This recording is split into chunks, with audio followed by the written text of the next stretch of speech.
Umoja wa Ulaya wanamuona rais wa Marekani Bwana Donald Trump kama mtu katili ambaye akieleza jambo analifanyia kazi kweli kweli. Hii ni baada ya kutishia kuweka ushuru wa asilimia 25.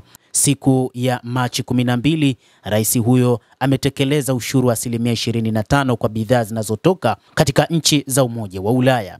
Hata hivyo, tume ya Umoja wa Ulaya imejibu ushuru wa hivi punde wa Marekani kwa bidhaa za umoja huo wa Ulaya na kutangaza kile ilichokiita hatua za haraka na sawia katika kuongezeka kwa mvutano wa kibiashara.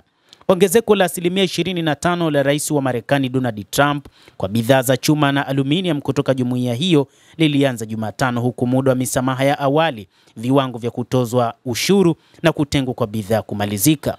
Katika taarifa kwa vyombo vya habari iliyotolewa Jumatano, tume hiyo imelaani juu ya kile kilichotendwa na Donald Trump juu ya ongezeko la ushuru wa asilimia 25, wakisema kwamba kiongozi huyo ni kama vile ni kiongozi mkatili na ni kwamba jambo hilo ni jambo ambalo si sawa na wala si haki na ni la usumbufu, na wameonya juu ya athari zao kwa biashara ya kupita Atlantiki.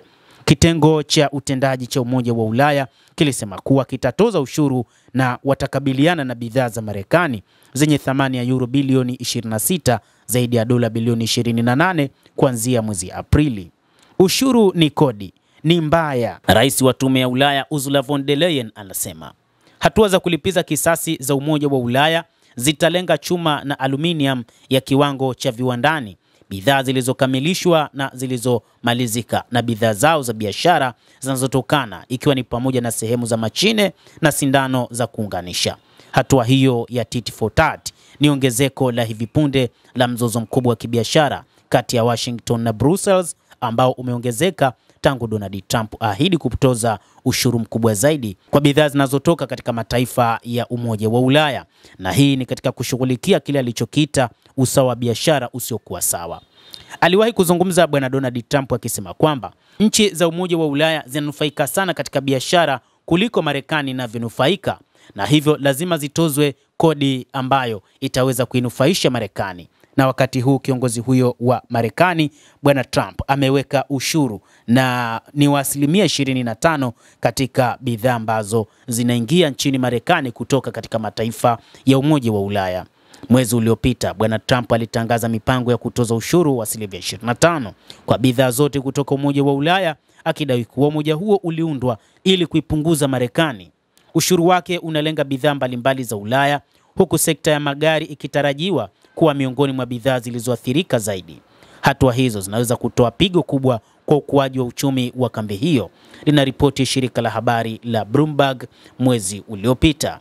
Mzozo kama huo wa kibiashara ulitokea wakati wa muhula wa kwanza wa Trump, wakati alipiga ushuru wa asilimia 25 kwa bidhaa za chuma za Ulaya na asilimia 10 kwenye aluminium, na kusababisha EU kulipiza kisasi kwa hatua za kupinga. Wakati huo Trump pia alitishia ushuru kwa magari ya Ulaya, ingawa hayakufanyika. Pande hizo mbili hatimaye zilibadilishana ushuru wa bidhaa mbalimbali zenye thamani ya jumla ya zaidi ya dola bilioni 10.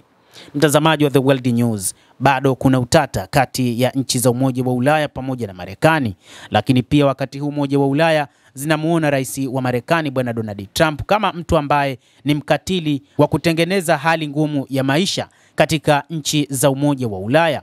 Lakini ni wakati ambapo Bwana Trump anadai kwamba anataka kuhakikisha kuna kuwa na usawa wa kibiashara na faida kwa pande zote mbili, baada ya kuona kwamba kwa muda mrefu nchi za Umoja wa Ulaya zilikuwa hazinufaishi chochote nchi ya Marekani zaidi ya Marekani kunufaisha umoja huo wa Ulaya. Basi nawe pia una nafasi ya kulike, una nafasi ya kucomment, lakini pia kusubscribe channel hii ikiwa bado hujafanya hivyo.